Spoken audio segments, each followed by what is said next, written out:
Une des raisons pour lesquelles je suis là, c'est la solitude. Et je ne l'ai pas du tout ressenti ici. Et c'est ça que j'ai bien aimé. Mots parleurs, un podcast de lecture à voix haute, à l'hôpital, saison 3, épisode 4. Nous sommes à la salle de radio, au 3e étage de la Maison de Solène, maison des adolescents de l'hôpital Cochin, la première du réseau des maisons des adolescents. Dans cet épisode, vous entendrez Aïchata, Charlotte, Joséphine, Naël, Rebecca et Sandrine. Il et elle se sont réunis au printemps 2025 lors de plusieurs ateliers animés par Guillaume Retz afin de lire et commenter des extraits du livre Les belles vies de Benoît Mainville, paru aux éditions Sarbacane. Ensemble, il et elle ont donné voix à cette œuvre. Attention, on prend une grande inspiration avec le nez.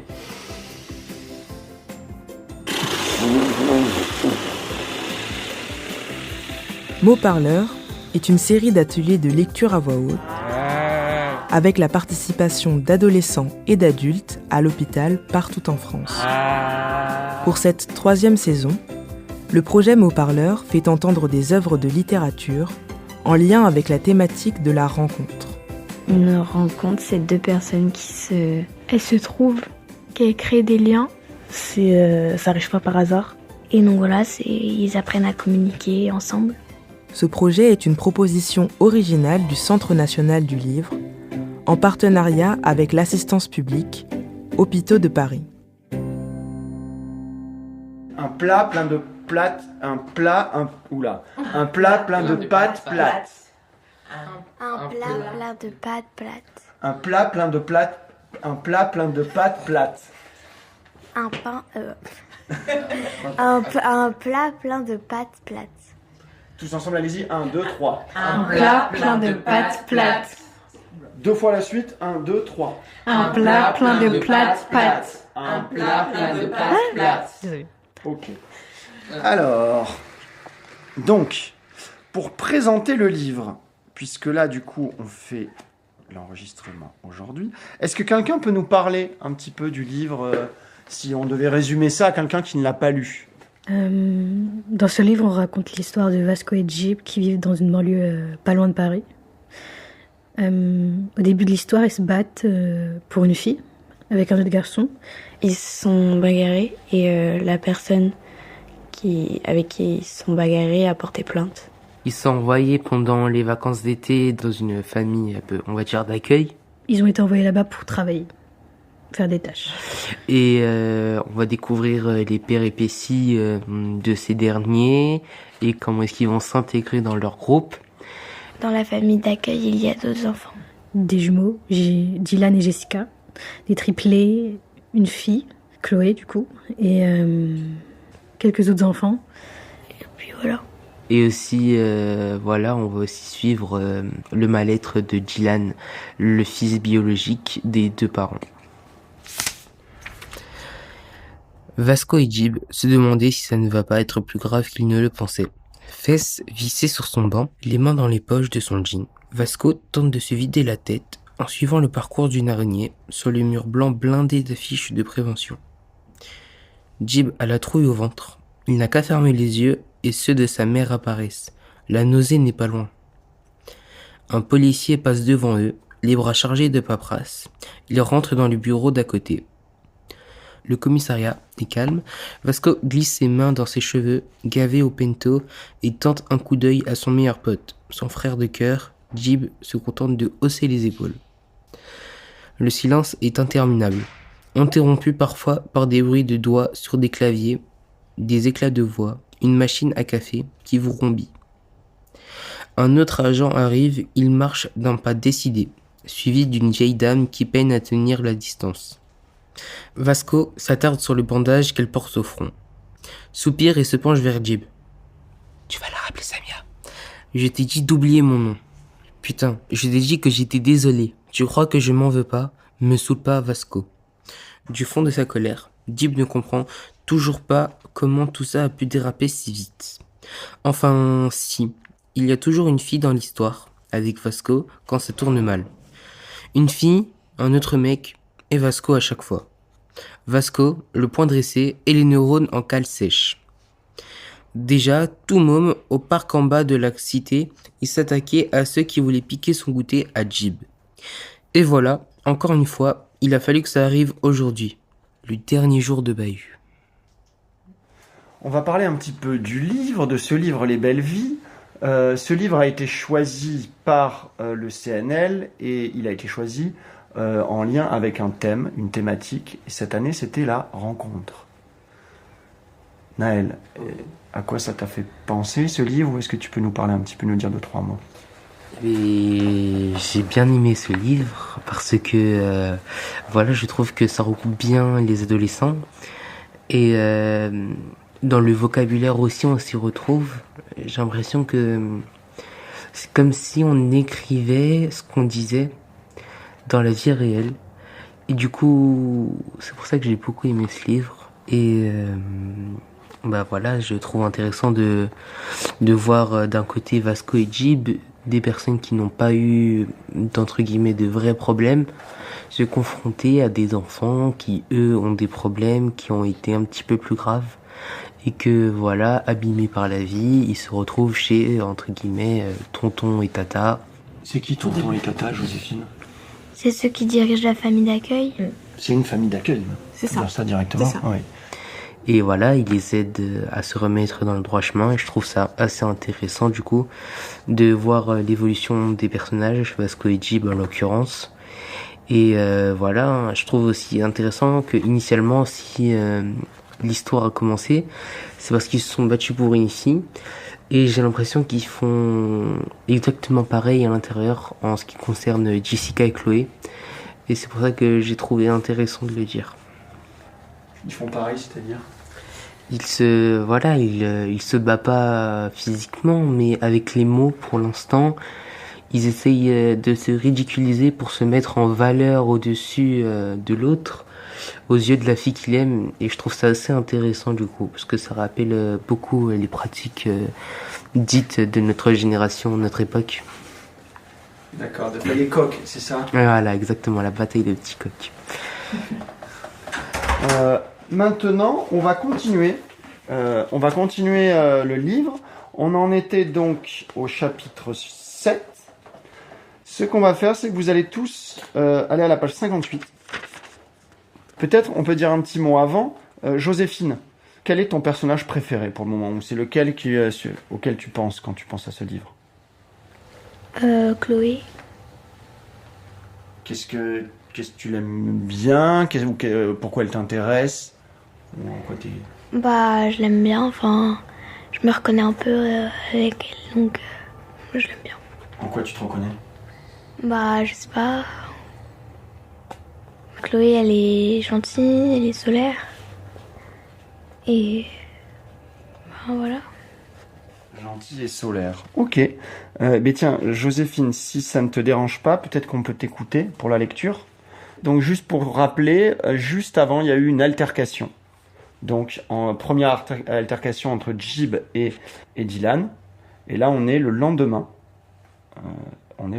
Matin.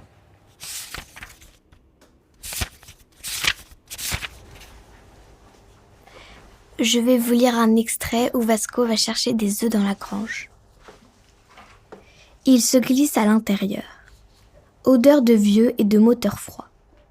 Il y a la BX, une vieille Twingo, 2 bécanes, des 103 SP, un petit scooter, des dizaines de vélos pour tous les âges, des établis de bricolage et tout un tas de matériel agricole. 3 congélateurs et au fond, ce qui semble être une autre voiture sous une bâche. Vasco ne peut pas résister.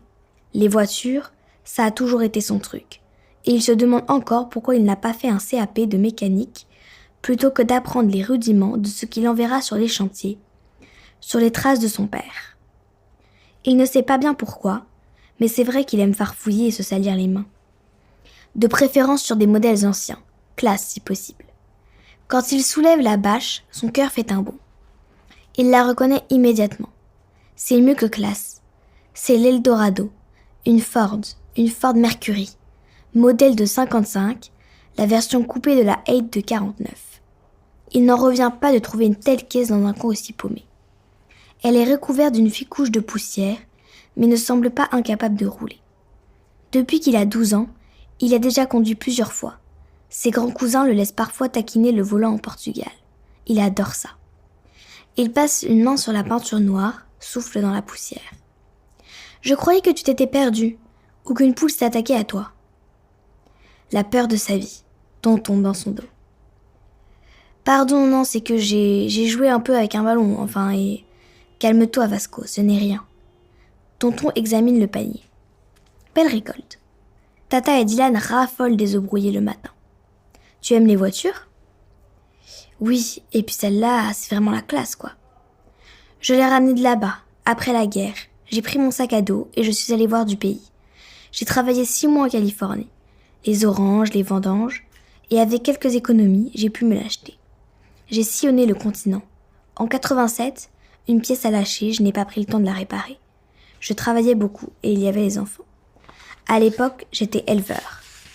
On vivait simplement, avec l'agrément de Tata, celui que j'ai pris, et le peu de ce que je ramenais de la ferme. J'ai dû me mettre en cessation d'activité avant ma retraite. Elle est un peu rouillée, j'imagine. Il y aurait bien du travail pour la remettre sur pied. Honnêtement, ça me ferait plaisir de vous aider. J'ai pas d'expérience, mais j'aime mettre les mains dans le cambouis. Il y a déjà beaucoup de travail sur la grange. Et puis tu vas me tutoyer, d'accord ?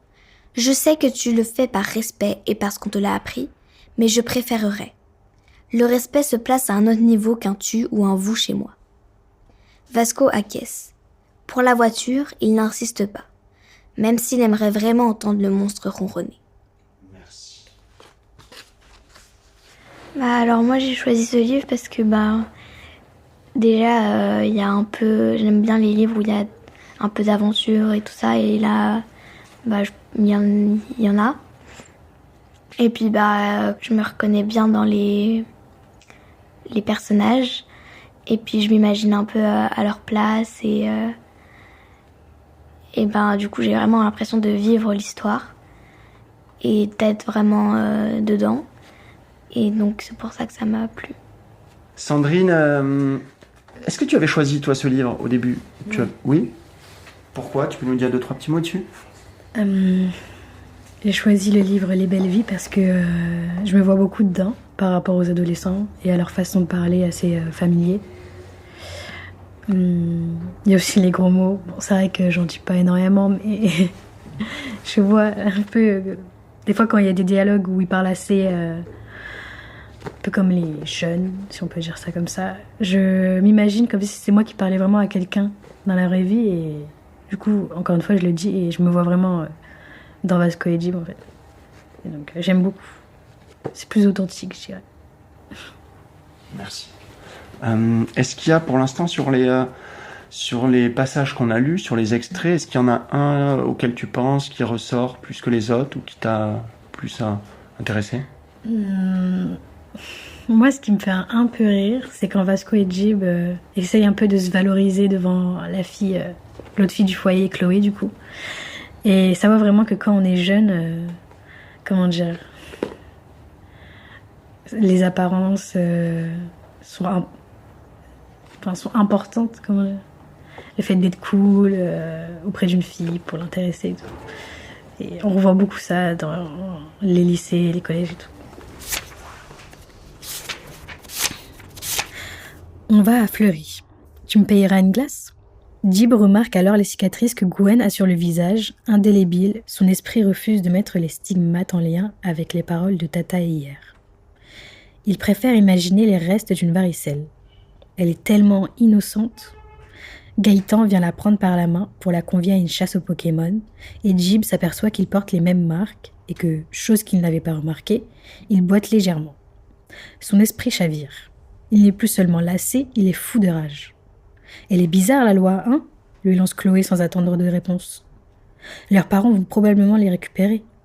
Gaëtan a eu la cage thoracique enfoncée 2 fois avant d'avoir 1 an. Gwen ne sait faire ses lacets que depuis Noël. Tata a fait un travail de titan avec eux. Ça me fout les nerfs, j'arrive pas à comprendre. Ils vivaient dans une telle misère, et on va les rendre à ces enflures. C'est la loi, ce sont leurs parents. La petite part en vrille après chaque rencontre parentale. Le psy et l'éducateur font des rapports, mais c'est la loi. C'est comme ça. Jib perd pied à nouveau. T'es pas sérieuse? Et toi, pas au bout de tes peines? Tu viens? Il grimpe à l'étage. Quand elle l'invite à entrer dans sa chambre, il commence à avoir un goût étrange dans la bouche et ses gestes se font moins naturels. Chloé le remarque. Ils sont drôles, les mecs. Pour eux, discuter un moment, c'est forcément avoir l'aval pour essayer de te mettre la langue au fond de la gorge. T'aimes bouquiner à ce que je vois? J'adore, je suis en L. J'ai eu 17 au bac de français. Toi, t'es en S, c'est ça? Ouais, je passe en première S. Enfin, si je me fais pas virer du bahut. Je voudrais faire une prépa. Il lui raconte ses mésaventures. Elle savait en vérité. Elle passe son temps à discuter avec Tata. Jib la regarde et se dit qu'elle a vraiment un sourire sublime.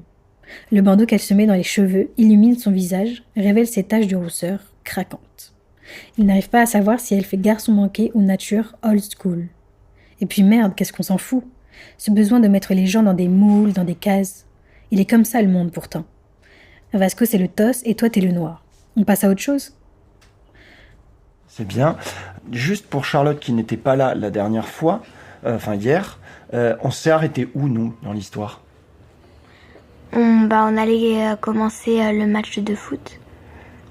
C'est quoi? Est-ce que tu peux nous dire un petit peu... En fait, sur ce passage, on va se rendre compte que Dylan, il est... Enfin, on le sait déjà un peu avant, mais surtout là, que Dylan, il s'énerve très vite et il perd très vite le contrôle. Et donc là, par exemple, il va s'énerver très fort contre un des joueurs. On va passer maintenant à une autre participante de l'atelier, Charlotte. Qu'est-ce que t'as aimé, toi aussi? Enfin, pareil, même question dans ce livre. Ou qu'est-ce qui t'a intéressé? Puisque je crois en plus que t'as lu à côté de l'atelier. Ça t'a plu? J'ai bien aimé parce que j'ai trouvé que c'était accessible.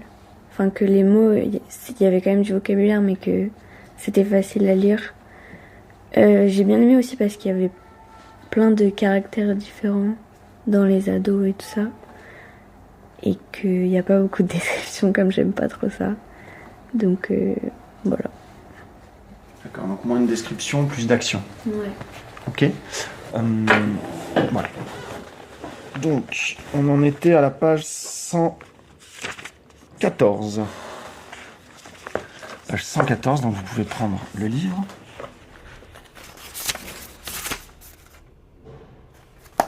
Les jours défilent et il n'est toujours pas question de charpenterie, encore moins de maçonnerie durant ces jours ensoleillés.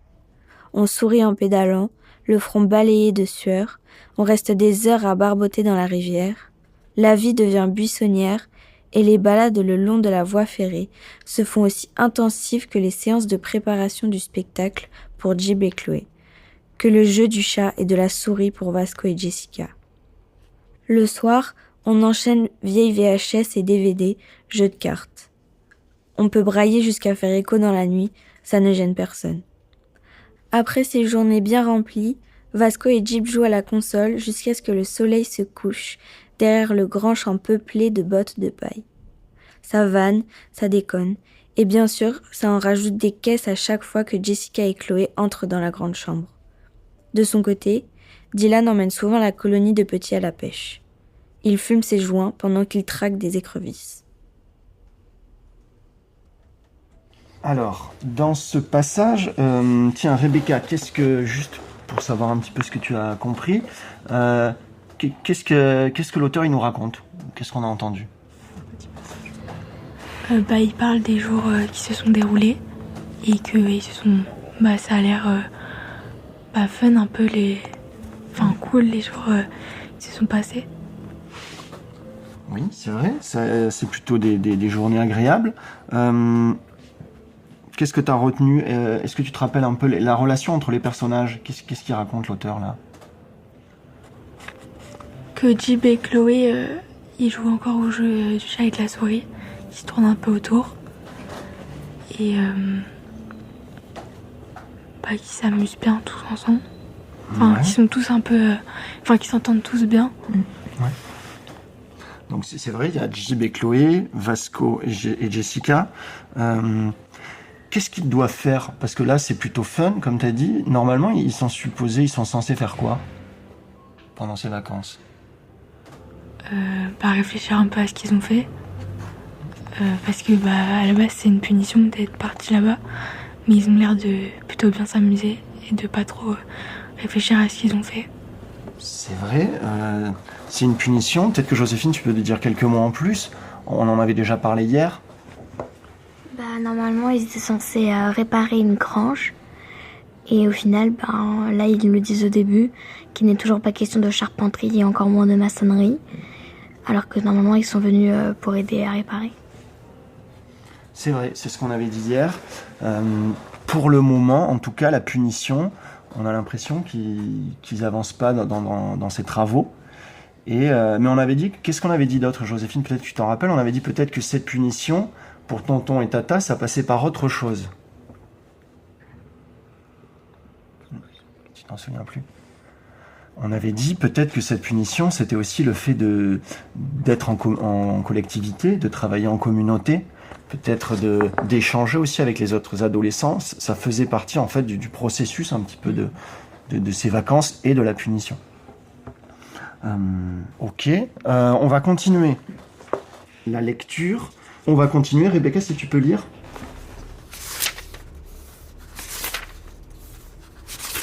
Puis vient le jour du match de foot. Dylan en tremblerait presque, comme un gamin à qui on a promis Disney depuis des lustres. Il a chaussé des crampons et son maillot de Laji Auxerre. En vérité, ce match prend déjà des allures de combat pour l'honneur. Chacun a son objectif. Vasco sait qu'il y aura Lionel dans l'équipe adverse. Jib pense à Chloé qui sera sur le bord du terrain avec Jessica. Et Dylan rêve simplement de cette occasion, de sentir ses poumons lui remonter dans la gorge, de tout donner et de finir main au sol, le corps harassé et l'esprit vide, enfin. Et puis Perrine sera là aussi. La bande descend à Tamné à pied. Ils sont en ligne, marchent d'un même pas. Donc ce qui nous intéresse, en tout cas maintenant, c'est le match de foot. Dylan, qu'est-ce que tu as lu là? Dylan, il a l'air comment par rapport à ça? Il est comparé à un gamin à qui on a promis Disney, donc il attend que ça. Il attend que ce match de foot. Et puis là, en fait, dans le passage qui va suivre, il va y avoir une explication des personnes qui vont être là.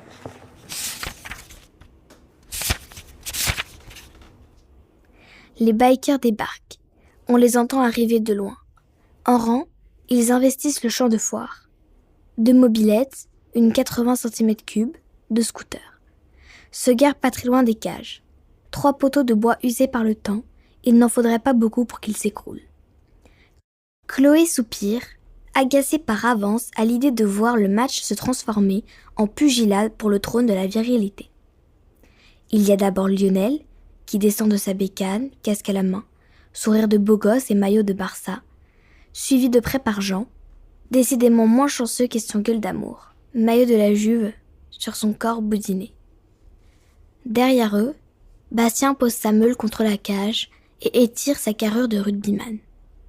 Il tend son casque à sa cousine, Perrine, laquelle salue Dylan de la main avant d'aller rejoindre Jessica et Chloé. Dylan souffre déjà de la voir si belle et de ne pouvoir l'embrasser. Approche ensuite un grand gros rougeau avec une tête de gentil, habillé comme on le faisait dans les quartiers il y a 2 ans. Vasco sait pertinemment que le gars n'a jamais vu un immeuble plus haut que 3 étages. Il vient de Voivre, un petit village de la commune de Tamnay, et s'appelle Bouvier. Il y a aussi 2 autres filles, des jumelles, les copines de Bastien et Bouvier. Elles font la bise aux filles de Passy. Puis arrive l'ampoule, un gosse dont le short en jean est déchiré et crade, mais pas parce que c'est la mode. Il a un œil au beurre noir, le crâne rasé, on ne lui donne pas plus de 10 ans. Il s'allume une cigarette et vient taper la main de Dylan.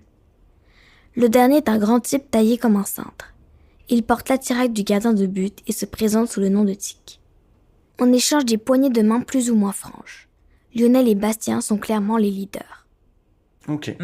Mais par exemple, toi, Joséphine, tu l'as lu 2 fois, non, c'est ça? Oui. Donc tu l'as aimé pour la lire 2 fois. T'en as pensé quoi?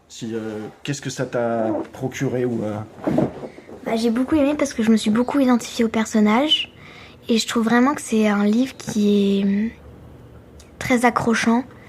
Et une fois qu'on est dedans, on a quand même du mal à s'arrêter. Et on a envie de savoir où est-ce que tout ça va les mener, les adolescents. Et du coup, après, plein de relations vont se créer entre, par exemple, Chloé et Jib, Vasco et Jessica, tout ça. On s'attache facilement aux personnages, en fait. C'est ce que j'aime bien dans ce livre. Et c'est vrai qu'à la fin du livre, on a vraiment l'impression de quitter des personnes. Donc, Aïchata, tu viens d'arriver. Est-ce que... Tiens, Charlotte, qu'est-ce qu'on vient juste de voir avant, pour le contextualiser? On vient juste de voir et de décrire l'équipe adverse du match de foot. On a vu un peu chaque gros caractère de l'équipe et voilà. Lequel tu retiens? Celui avec le short déchiré, mais pas pour le style. L'ampoule. Ouais. Ok. Donc là, tu l'as bien dit, Charlotte, on a eu la description de la seconde équipe, les bikers.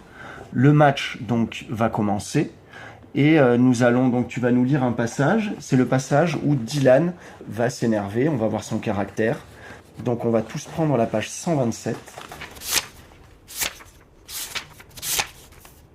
2-2. Explosion de joie. Chloé exulte, elle saute sur place et se jette dans les bras de Jib qui n'en demandait pas tant. Vasco revient bras dessus bras dessous avec Dylan. L'action est magnifique, le but splendide. Arrivé face à Jean, encore hilar, Dylan dégaine. Alors le roukmout, tu manges, hein? Pfff, connard, t'es content, tu marques des buts. Elle est bien ta vie. Moi au moins, ma mère elle se fait pas baiser par un mec de 20 ans dans les chiottes du Mémon. Trop tard. Dylan s'arrache à Vasco, se rue sur Jean, son front lui percute le visage et dans un hurlement enragé, il l'envoie au sol. Ses mains lui agrippent les cheveux, il lui écrase le visage dans la terre. Consternation, tout le monde accourt. Bastien, Lionel, Jib et Vasco, puis les Gaules. Les filles se lèvent, Jessica retient ses larmes. Dylan, incontrôlable, roue de coups le pauvre mec. Fils de pute, je vais te buter, jamais tu parles de ma mère, jamais. Énergie destructrice, Bastien peine à le contenir. Dylan s'acharne encore, même quand on le sépare de Jean. T-shirt débraillé, il balance des coups de pied en l'insultant, le crâne éclaté par la haine. Finalement, Chloé l'attrape par le col, lui ordonne de se calmer. Vasco fait barrage de son corps pendant que Jib et Lionel relèvent Jean. Un long filet de sang coule de sa bouche et se mélange à la terre. L'ampoule est galvanisée par la violence. Agité, il tourne autour des combattants et attend de voir si ça va partir en bagarre générale. Bouvier, tout chancelant, tend une bouteille d'eau à Perrine, qui nettoie le gros des dégâts avec des serviettes. Il y a tout ce rouge qui se mêle aux larmes et à la bave. Dylan continue de s'exciter, il se débat, éructe, crache. Alors Jessica se précipite vers lui et le gifle. Il baisse le front, rageur, elle recommence. Là, enfin, elle capte son regard et plonge dedans. « Arrête, Dylan, arrête, tu te fous dans la merde. » Le forcené se dégage, narine tuméfiée, la joue marquée, bouillant de honte. Il crache et quitte le terrain. Perrine part à sa poursuite. Sur le terrain, le moment est à l'accablement. Et toi, Ishata, qu'est-ce que tu as pensé de ce passage que tu viens de lire? Dans le passage que je viens de lire, j'ai vu que Dylan, il s'énervait très vite. Surtout quand on parle de sujet, quand on parle au sujet de sa maman, il s'énerve très très vite. Il n'arrive pas à contenir ses émotions et franchement, moi je le comprends. Quand on parle de la famille, ça, je pense que c'est un peu tout le monde. On n'aime pas quand on parle de la famille et du coup, là, les émotions qu'il ressent, franchement, je le comprends. Voilà. Tu t'identifies donc à sa colère, là? Ouais. Là, je m'identifie à sa colère. Je comprends parfaitement pourquoi il s'est énervé. J'aimerais pas qu'on parle comme ça de ma mère. Voilà. Ok. Donc, ton personnage préféré, tu l'as déjà dit, je crois, c'est Chloé. Et la fin, Chloé, t'en as pensé quoi, du coup? Comment ça se finit pour Chloé, cette histoire? Du coup, elle va retourner vivre avec son père. Et elle est triste.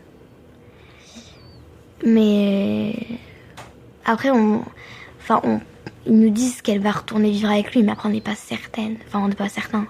Parce que c'est pas encore fait, quoi. Donc pour ça, à la fin, on sait pas trop, du coup. On n'a pas plus d'indications que ça. Mais après, elle va vivre une belle histoire avec Jib aussi. Donc, voilà. La fin, t'en as pensé quoi? Ça t'a plu? C'est une belle fin? C'est une fin triste? Comment Qu'est-ce que tu as ressenti? En fait, c'est une fin où on s'y attend un peu quand même, je trouve. Enfin, les histoires d'amour entre Vasco et Jessica et Chloé Jim, on s'y attendait. Et puis qu'ils rentrent chez eux après, c'était normal parce que c'était juste le temps d'un été. Mais je sais pas, peut-être que j'aurais aimé qu'au final il reste un peu plus longtemps, ou enfin je sais pas. Et c'est une fin fermée ou une fin ouverte? C'est plus une fin ouverte, je trouve. Parce que ça nous laisse imaginer un peu la suite de comment ça va se passer, s'ils vont pouvoir se revoir ou pas, tout ça. Ça, après, c'est ton imagination, en fait, qui cavale pour savoir cette fin d'été, est-ce qu'ils vont se revoir après? Et je pense que vous pouvez vous identifier à ça souvent, en fait, ou des fois, peut-être que vous êtes allé en colonie, ou vous êtes parti, et puis il y a une fin, mais est-ce que ça va continuer? C'est toujours la question. T'en penses quoi? Tu hochais la tête.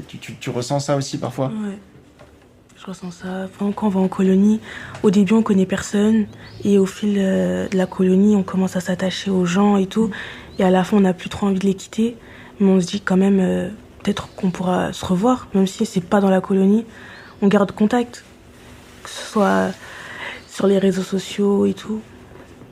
Un moment ou un autre, on finira par se revoir. Moi, je me dis toujours ça. Et est-ce que la vie, c'est pas de quitter les gens aussi? Est-ce que finalement, ça nous apprend pas des choses sur nous-mêmes, ce temps-là? Ouais. Vu qu'on découvre de nouvelles personnes, on en apprend plus sur nous, je trouve. C'est bien, c'est une belle fin, c'est un beau message.